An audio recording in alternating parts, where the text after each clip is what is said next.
Hey guys, so in this video I'm going to do the P2P analysis of the jewelry space. आप देखो तो आप देख लो companies like your specifically in the B2C jewelry segment, companies like DP आभूषण, कल्याण jewellers, Titan gold जो है Titan, फिर आप देख लो पी एन गडगिल ज्वेलर्स हो गया एंड ऑल्सो सेनको गोल्ड। तो ये जो चार पांच प्लेयर है उसमें all this companies are growing 20% plus and this sector is into tailwinds. All the companies are reporting comparatively stronger numbers क्योंकि H2 is always better for them. And आप देखो तो ये जो सेगमेंट है उसमें भी आप देखो तो नए नए जो रेगुलेशन बने कि हॉलमार्किंग वाला जो सेगमेंट है, फिर you need a PAN card to buy gold about 2 lakh rupees. तो this has help the organise player to gain market share from the unorganise segment. And अभी we will see the which is the best performing company, which is the worst performing company, and all these segments. So first we will start with the best ones. The first company is DP आभूषण limited. DP आभूषण क्या करता है, B2C jeweller है। उनका majority जो presence है वो राजस्थान मध्य प्रदेश में, वो एक रीजनल प्लेयर आप देख लो समझ लो। But in the coming few years they are going to expand as well in the new state similar to P N Gadgil जो है। तो डीपी आभूषण का सेल्स ग्रोथ वॉज 42%, तो सबसे ज़्यादा हाईएस्ट ग्रोथ था उनका। उसके बाद आप देखो उनका पैट का भी growth in this difficult time as well, जो सब हमको इन्वेंट्री लॉसेस सबको फेस करना पड़ रहा है और मार्जिन स्क्वीज हो गए थोड़े कंपेरेटिवली, इनको ऑपरेटिंग लेवरेज मिला एंड देयर सेल्स का ग्रोथ, प्रॉफिटेबिलिटी का पैट का जो ग्रोथ था वो अराउंड 120%। तो मतलब बहुत ही अच्छा ग्रोथ है, ऑपरेटिंग लेवरेज भी मिला विथ स्ट्रॉन्ग सेल्स ग्रोथ। उनका around they have around 11 stores and they have told that by FY28 they would do around 20 stores, मतलब double their growth, double their stores in 2 to 3 years। तो that is also very good number, around 25-35% के CAGR से वो stores add कर रहे हैं। उनका they are also adding one more capacity, one more floor. आप देख लो एक कंस्ट्रक्शन चालू है उनका, एक रतलाम में जो स्टोर है वहाँ पे they are adding one more floor, मतलब 2-3 फ्लोर का जो स्टोर है वहाँ पे और एक फ्लोर ऐड करके they are expanding their products. तो प्रोडक्ट्स क्या मतलब सेल्स के बेसिकली हेल्प करेगा, वहाँ पे इंक्रीज कर रहा है। तो ये हो गया आपका डीपी आभूषण। उसके बाद आता है कल्याण ज्वेलर्स। कल्याण ज्वेलर्स का आप देखो तो सेल्स ग्रोथ वॉज 40% वाई हुआ है एंड उनका अगर स्टोर्स भी देखो तो they have 350 stores and on that base they have told in the upcoming FY26 they would add around 170 more stores। तो मतलब स्टोर का भी ग्रोथ देखो, that comes to around 50% Y, मतलब at base of around 350 stores you are adding more 170 stores। And उनका majority तो देखो तो वो फ्रेंचाइजी ओन वाले स्टोर में ज़्यादा फोकस कर रहे हैं, तो इसलिए they can expand at a faster rate compare to जो कंपनी ओन कंपनी ऑपरेटेड जो स्टोर होते हैं, कोको जो होते हैं उससे। तो द सेकेंड जो हो गया कल्याण, उनका अगर उनका पैट का भी ग्रोथ देखो तो 20-25% के आसपास था। उनको ऑपरेटिंग लेवरेज नहीं मिला एज सच क्योंकि उनको इन्वेंट्री लॉसेज जो फेस करने पड़े थे इन द Q2 Q3 में जो कस्टम ड्यूटी का कट आया था उसके वजह से। तो सेकेंड हो गया कल्याण ज्वेलर। उसके बाद आ गया टाइटन। टाइटन का सेल ग्रोथ वॉज 25% एंड अगर टाइटन देखो तो इज अगर पूरे सेगमेंट में it is the market leader, the पूरे size in terms of sales as well it is a market leader in the jewellery segment.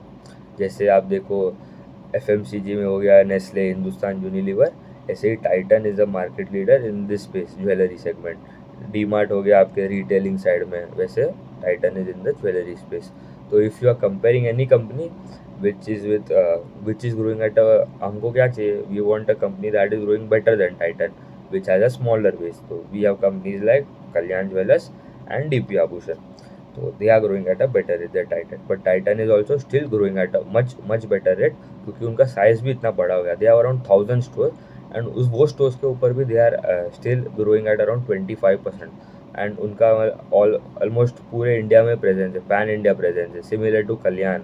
तो at this pace as well they are still adding around 25% का growth कर रहे हैं and उनका guidance भी ये है कि they would grow by 15-20% in the long term.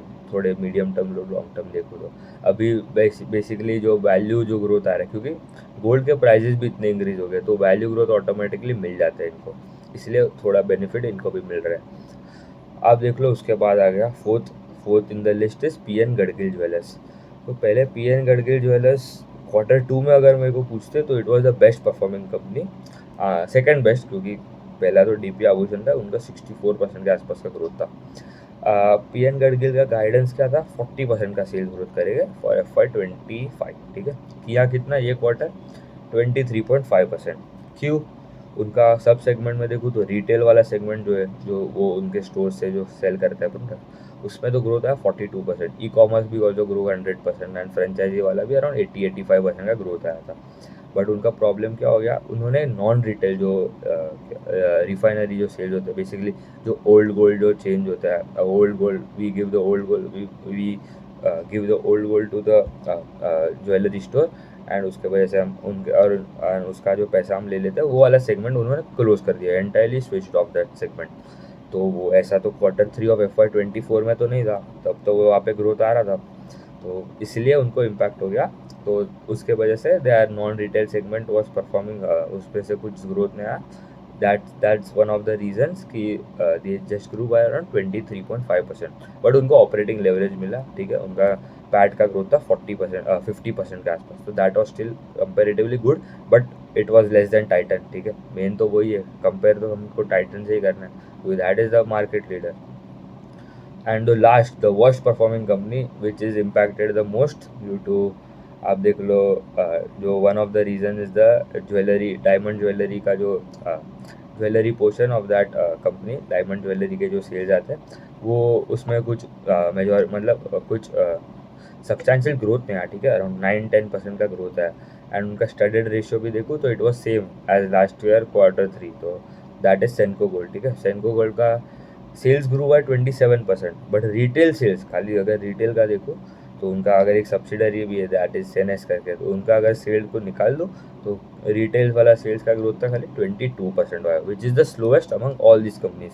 एक कंपनी जो है दैट इज ग्रोइंग एट 42%, दूसरा कंपनी 40, उसके बाद 25, फिर 24, एंड देन लास्ट इज 22%। आप देखो रिटेल में अगर देखो तो एंड उनका पैट मतलब प्रॉफिटेबिलिटी मार्जिन भी ख़त्म ही हो गया ऑलमोस्ट।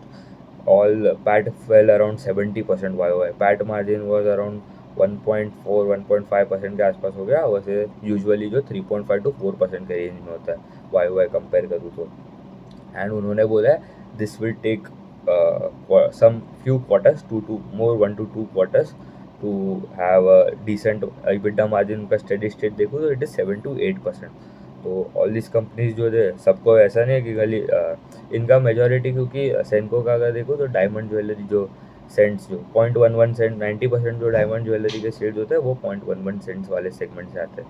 1 सेंट मतलब 0.1 मतलब 1 carat is equal to 100 cents, तो 0.11 0.001 जो हो गया, आप देख लो। तो दैट कैरेट वाला सेगमेंट वॉज इम्पैक्टेड मेजॉरिटी, क्योंकि लैब ग्रोन डायमंड्स भी है which are comparatively available at a lower cost than आपका जो नॉर्मल जो नेचुरल डायमंड वाला सेगमेंट है।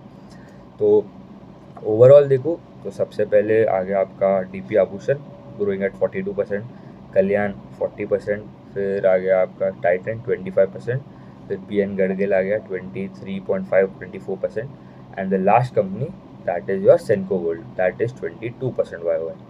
एंड मार्जिन में भी, प्रॉफिटेबिलिटी मेट्रिक में भी देखो तो सबसे ज़्यादा इम्पैक्ट उनको ही हुआ है।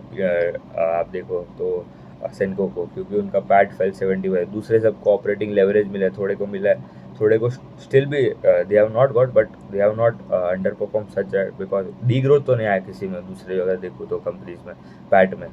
तो हाँ, उतना ही रखते हैं, ठीक है। Thank you.